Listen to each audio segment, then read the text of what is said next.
Buenos días, Iglesia. Hoy vamos a ver el capítulo 16 de Génesis. Este capítulo habla sobre el nacimiento de Ismael. Viene justo después de la promesa que Dios le dio a Abraham sobre la descendencia. Y en este capítulo empieza diciendo: ahora bien, Sarai, la esposa de Abraham, no había podido darle hijos, pero tenía una sierva egipcia llamada Agar. Entonces, sabemos un poco lo que pasa, ¿no? Sarai le dijo a Abraham que como Dios no le permite tener hijos, que los tenga con la sierva, que los tenga por medio de la sierva. Abraham aceptó, y cuando esto ocurrió, empezó Agar, la sierva, a tratar con desprecio a Sarai, porque entendemos que empezó a verse en la posición de la que le proporcionaba los hijos que deseaba, la promesa de Dios. Entonces empezó a tener un desprecio hacia Sarai, y ella le dijo a Abraham: todo esto es culpa tuya, pues puse a mi sierva en tus brazos, pero ahora que está embarazada me trata con desprecio. El Señor mostrará quién está equivocado, tú o yo. Entonces, Abraham le dijo a Sarai que decidiera ella lo que hiciera con Agar, y empezó a tratar con mucha dureza a Agar. No se nos detalla qué cosas, pero sí nos dice que empezó a tratarlo con mucha dureza, a tal punto de que Agar tuvo que huir.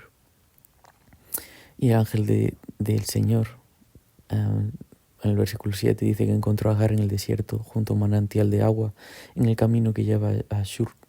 El ángel le dijo: Agar, sierva de Sarai, ¿de dónde vienes y hacia dónde vas? Estoy huyendo de mi señora Sarai, contestó ella. El ángel del Señor le dijo: regresa a tu señora y sométete a su autoridad. Después añadió: yo te daré más descendientes de los que puedas contar. El ángel también le dijo: ahora estás embarazada y darás a luz a un hijo.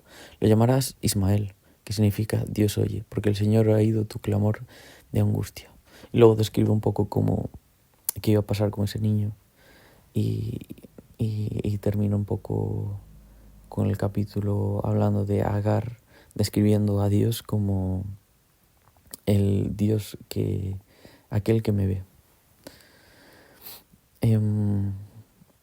Hay distintas cosas que se pueden sacar de aquí. Es un texto muy completo, y creo que con muchas experiencias que nosotros, de alguna forma quizás parecida o menos parecida, pero de alguna forma nosotros también podemos vivir en nuestras vidas.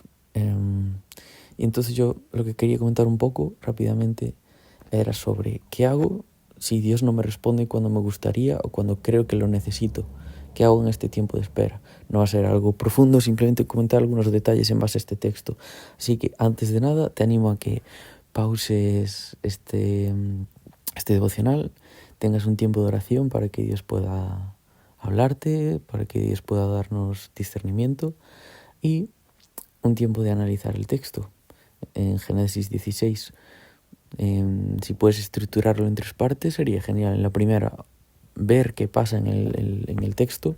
En la segunda, en la primera parte, ver qué pasa en el texto y analizar los detalles, si hay alguna metáfora o no, por qué esta persona reacciona así, cómo reacciona esta persona. En la segunda parte, ver por qué quizás reaccionó así, por qué el ángel pudo hablarle a Agar, qué intenciones había con esto, por qué quizás trató mal Sarai a Agar, y por último, cómo esto lo aplicó a mi vida.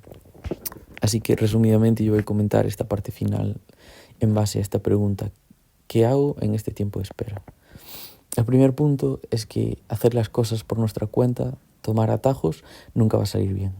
Cuando Dios tiene una promesa para ti y aún no se cumple, o cuando estás orando por algo y esperas su respuesta, pasamos un proceso en el que el enemigo empieza a susurrarnos los easy. Y si en realidad a lo que Dios se refería con la descendencia era esto: y si en realidad lo que Dios se refería era que, claro, como Sarai no me va a dar descendencia, pues entonces tengo relaciones con la sierva y así ya tengo yo la descendencia. Abraham sabía perfectamente que esa no era la manera en la que Dios quería hacer las cosas, en las que Dios iba a cumplir su promesa. Pero cuando estamos en el proceso en el que no se cumplen las cosas cuando esperamos o como esperamos, quizás podemos caer en el tomar atajos. En el fondo, tomar atajos es como si creyéramos que Dios necesitara que nosotros hagamos las cosas por nuestra mano y que si no, es como si nosotros creyéramos, que Dios necesitara que hagamos las cosas por nuestra mano y que si no, no se van a cumplir. Poniendo el ejemplo aquí de Abraham, sería como, bueno, Dios tiene esta promesa para mí, pero claro, ¿y si se refería a esto? Y aunque él sabía que no se refería a eso, pues decía, de algún lado estaba en conflicto el autoengañarse para poder llegar a tener esa descendencia que tanto quería. Entonces tomó el atajo de tener hijos con Agar. El enemigo sabe que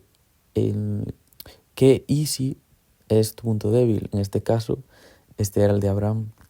Sabe cómo tentarte en medio del desierto. En este proceso de espera, de desierto, te animo a que recuerdes quién es el Dios a quien adoras. Recuerda lo que hizo en tu vida y la de los que te rodean. Recuerda que Él tiene planes para ti. Y recuerda que ese mismo desierto en el que estás tiene tanto la posibilidad de alejarte de Dios como de tener un encuentro con Él que te haga estar más cerca y tener una relación más íntima con Él. Todo esto depende de cómo nosotros decidimos afrontar este tiempo de desierto, si decidimos confiar o no. El desierto de por sí no tiene la posibilidad de alejarte de Dios, sino cómo vamos a reaccionar con confianza o no, o hacer las cosas a nuestra manera en medio de ese desierto.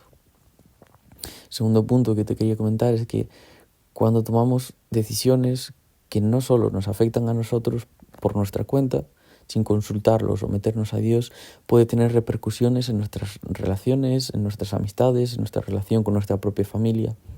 En este caso, cuando Abraham decidió tomar un poco en las cosas por su cuenta, tuvo repercusiones en la relación suya con Sarai, con su propia mujer, en su relación de Abraham y de Sarai con la sierva, de la sierva consigo mismo y su posible relación con Dios. Así que cuando tomemos decisiones que involucran a otras personas, debemos tener en cuenta que puede tener repercusiones y consecuencias no solo para nosotros, sino nuestra relación con los demás. Y el tercer punto que te quería comentar es que siempre hay gracia en la casa del Padre. Versículo 7 y versículo 8 dice: el ángel del Señor encontró a Agar en el desierto, Agar la sierva que huyó, junto a un manantial de agua en el camino que lleva a Sur. El ángel le dijo: Agar, sierva de Sarai, ¿de dónde vienes y hacia dónde vas? Estoy huyendo de mi señora Sarai, contestó ella. El plan de Dios era Abraham y su descendencia, no una sirvienta. Entonces, ¿por qué va el ángel, o más bien Dios, que envía al ángel a interesarse por ella? Pues Dios se interesa hasta por lo que podemos considerar lo más insignificante. Dios se interesa por nosotros cuando nos creemos insignificantes o insuficientes. El plan de Dios son las personas y restaurarlo todo. Da igual quién seas y qué posición tengas o lo insignificante que te puedes creer. Dios está interesado en ti y en restaurarte. Dios está interesado en ti y en mí. Su misión de restauración completa tiene sentido para Él, porque a Él lo que le interesan son las personas. Siempre podemos volver al Padre, reconocer que estamos viviendo o tomando algunas decisiones por nuestra cuenta, que no hemos sabido depender de Él, confiar en Él, y Él nos restaurará. Quien esté falto de fe, que la pida. Quien tenga fe, aunque sea tan pequeña como una semilla de mostaza, que la ponga en práctica, porque Dios no necesita más, y Dios la hará crecer como un árbol grande para que sea refugio para otros. Aunque cuando acudas a Dios habrá gracia, Dios quizás no te quita o te impide tener las consecuencias, pero las restaurará y te enseñará a caminar en ellas. Y esto es un poco lo que quería comentar. ¿Qué podemos hacer en este tiempo de espera? Que tengáis muy buen día.